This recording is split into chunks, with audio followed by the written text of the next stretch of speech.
कह दूं तुम्हें या चुप रहूं, दिल में मेरे आज क्या है। तो नमस्कार सभी को। और हर इंडियन फैन को आज खुशी होगी कि फाइनली हमने स्कोर किया।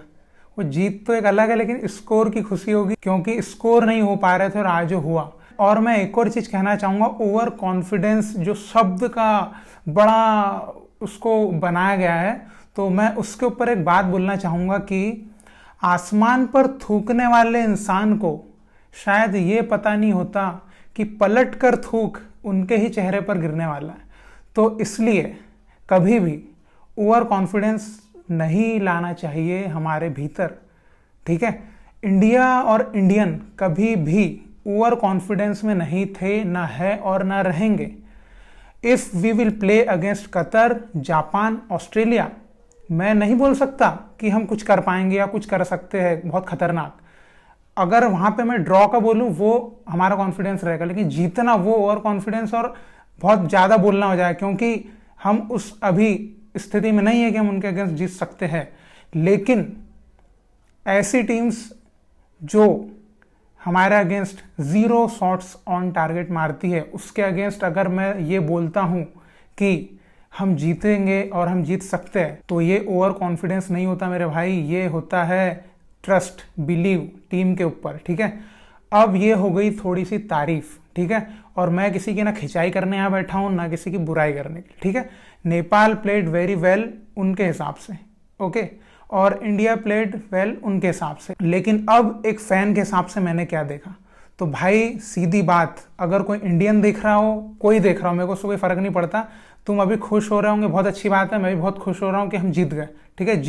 जीत होती है, भले वो 1-0 से जीतो या 10-0 से जीतो। तो सब कह रहे थे कि हम स्कोरिंग में लैग कर रहे हैं, कम्युनिकेशन प्रॉब्लम हो रही है, ठीक है। ये हो गया, ये तुम्हारी बात हो गई ना, ये तुमने बताया कि भाई ये हो सकता है। अब एक बात बताओ, वो स्कोरिंग तो छोड़ दो, पासिंग और रिसीविंग ये प्रॉब्लम कौन देखेगा। अगर आप आज टोटल मैच देखा होगा आपने, तो कितनी बार पासिंग रिसीविंग में प्रॉब्लम हुई, कितनी बार बॉल रिसीव नहीं हो रही। You are an international player of Indian national football team, और भाई साहब आपसे एक लॉन्ग बॉल जो डाली किसी ने, वो रिसीव नहीं हुई। अब मैं नाम नहीं लूंगा, नहीं तो उनके फैन आके बोलेंगे कि हाँ तू कर ले। तो भाई ऐसा है कि मैं इंटरनेशनल प्लेयर नहीं हूं, ओके। तो भाई यहाँ पे कंपेयर मत करो तुम इंटरनेशनल प्लेयर को मुझसे, ठीक है। वो इंटरनेशनल प्लेयर है, उनको बॉल रिसीव करना चाहिए, और मेरे से कंपेयर करने की कोई जरूरत नहीं। कई बोलते हैं जा भाई इसको कोच बना दो, इसको खिला दो, ये कर दो, वो कर दो, तो भाई खिला दो, ठीक है। अगर आप में इतना दम है तो खिला दो। इगोर स्टेमिज भाई साहब बोलेंगे तो खेल पाऊंगा ना, आप बोल दोगे तो कैसे खेल लूंगा। चलो ये अलग बात है। तो मेरा क्या कहना था, अब उसके बाद आज इंडिया को कितने गोल से जीतना था, 6-0, 5-0, मतलब इतने चांसेस थे जीतने के, ठीक है। 3-0 तो पहली हाफ में जीत रहे थे अपन, लेकिन क्या वही सेम स्कोरिंग की प्रॉब्लम। तो ठीक है, स्कोरिंग की प्रॉब्लम चल रही है, चलते रहेगी, ठीक है। अब ये प्लेयर तो नहीं कर पाएंगे वो प्रॉब्लम को सॉल्व, क्योंकि इनकी उम्र हो चुकी है वैसे भी, और मेरे को तो ये भी नहीं पता कि कब तक कौन खेलने वाला है। तो यंग प्लेयर जो आ रहे हैं उनसे रिक्वेस्ट है कि भाई स्कोरिंग सीख के आओ कोई तो, क्योंकि छेत्री सर के पास इंटरनेशनल टाइम कम बचा है, अब वो डोमेस्टिक लीग ही खेलेंगे मेरे ख्याल से थोड़े सालों बाद। तो भाई कोई तो ऐसा आओ कि स्कोरिंग लेके आए, और ओवरऑल मैच देखोगे तो हर चीज में डोमिनेट किया, ठीक है। अब एक बात, गोल मार दिया, ठीक है, इंडिया चल रही है 1-0, ठीक। अब भाई एक बात बताओ, नेपाल ने शुरू से कोई ऐसे खतरनाक अटैक बिल्ड नहीं करे, जैसी गोल खाया वैसे ही आपके ऊपर उन्होंने खतरनाक अटैक बिल्ड कर दिया। कैसे, मतलब भाई अगर टीम ऐसी रहेगी, गोल खाने के बाद और कॉन्फिडेंस को खत्म कर रहे कि अब गोल खा लिया है, अब तो डिफेंड करना है ना, तो गोल हो जाएगा हमारे ऊपर। अरे भाई ऐसे डरपोक करके खेलोगे ना तो बस खेल चुके। AFC कप में खेलना है तो ये ऐसे खेलोगे कि भाई गोल मार दिया है, उसके बाद अब तुम कर रहे हो आराम से कि भाई कि गोल मार दिया, अब डिफेंड करना है। जैसे ही गोल मारा उसके बाद इंडिया के ऊपर अटैक बनना चालू है, और मुझे ऐसा लग रहा था अब गोल खा लेगी इंडिया, और ऐसे चांसेस बने भी थे, ठीक है। वो तो हुए नहीं सही से वो, लेकिन हो जाते तो। देखो नेपाल के कोच ने, भाई नेपाल के कोच आप बहुत इंटेलिजेंट कोच हो, मेरे को ओनली 1% इतना इंटेलिजेंट लगा कि जिसने एकदम सही बात बोली, ठीक है, जो एक्चुअली में इंडिया वर्सेस नेपाल या इंडिया के बारे में बोलना चाहिए किसी भी एक बहुत ही इंटेलिजेंट बंदे को कि इंडिया के पास चांस है 95% विन का, 4% ड्रॉ का और 1% हारने का। तो ये एकदम सही बात बोली, रिस्पेक्ट आपको, ठीक है। तो मेरे भाइयों इंडियन प्लेयर्स, जब एक कोच ही आपकी इतनी तारीफ कर रहा है और आपका कॉन्फिडेंस इतनी बढ़ा रहा है तो उसमें आपको क्या एकदम खतरनाक होना चाहिए ना। तो अगर आप आज का पहला हाफ भी आपने देखा होगा और दूसरा हाफ, तो दोनों में बहुत डिफरेंस था। सेकंड हाफ में अटैक्स ज़्यादा बेटर थे, पहले हाफ में थोड़ा स्लो।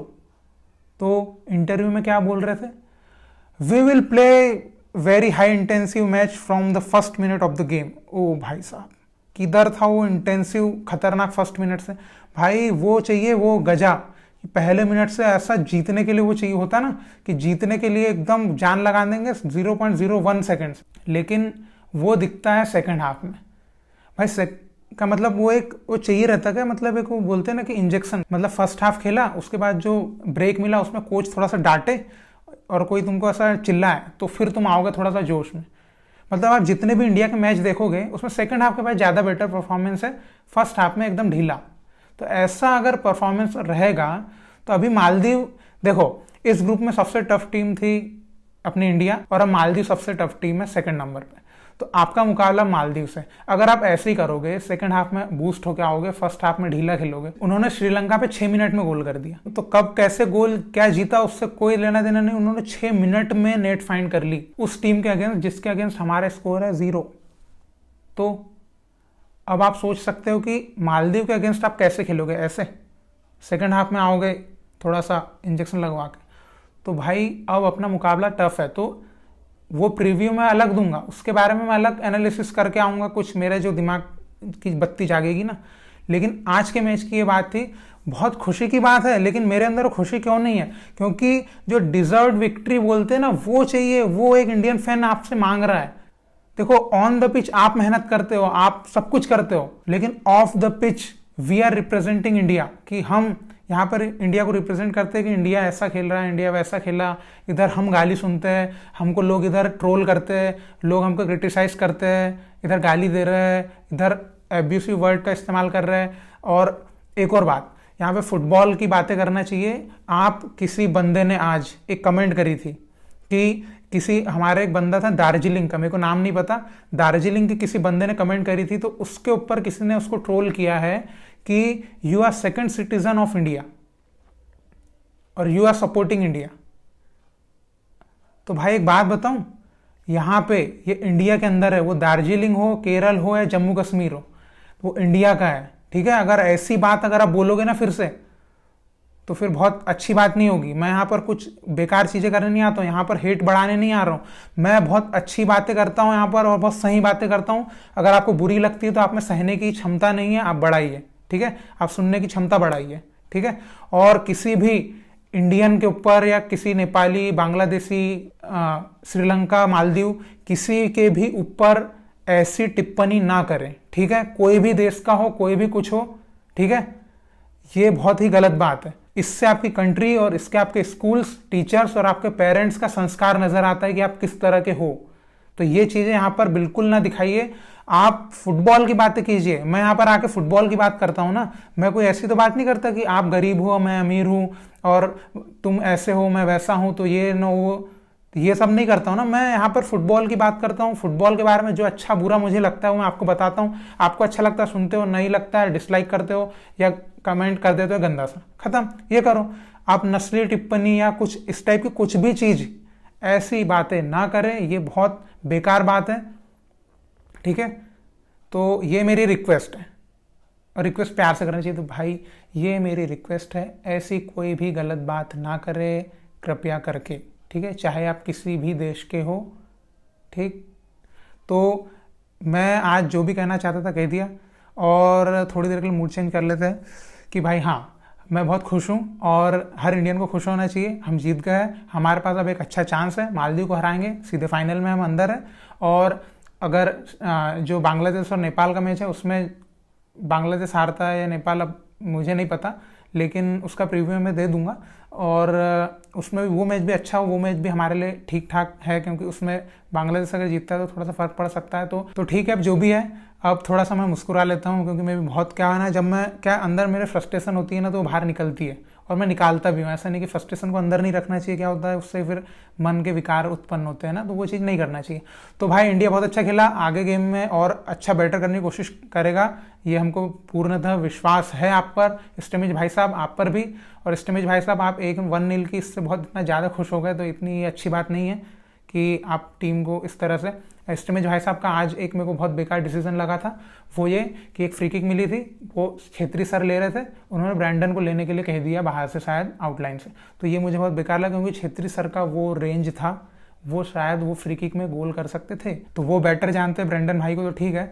और आई होप कि आपको मेरी बातों से कुछ बेकार न लगाओ दिल पर। और आज का मैच अच्छा था, और आपको कुछ राय आपकी हो कि आज का मैच के बारे में जो भी आप कहना चाहते हो, आप कमेंट में जरूर लिखें, ताकि हमको पता चले और बाकी सबको पता चले, ठीक है। बहुत बहुत शुक्रिया, आप मुझे बहुत प्यार दे रहे हैं, इसी तरह का प्यार बनाए रखिए। मेरे पास बहुत अच्छे अच्छे कंटेंट्स हैं, because I am not just a YouTuber, मेरे पास कुछ और भी चीज़ें हैं अच्छी अच्छी आपको दिखाने के लिए, फुटबॉल से रिलेटेड या ऑफ द फुटबॉल, तो मैं आपको चीज़ें दिखा पाऊंगा। तो आप मुझे बहुत जो प्यार कर रहे हैं, ये आपका प्यार बनाए रखिए। और आई होप कि आपको वीडियो अच्छा लगा होगा। Thank you so much video देखने के लिए, और कमेंट कीजिए आपकी जो राय हो सकती है। जय हिंद।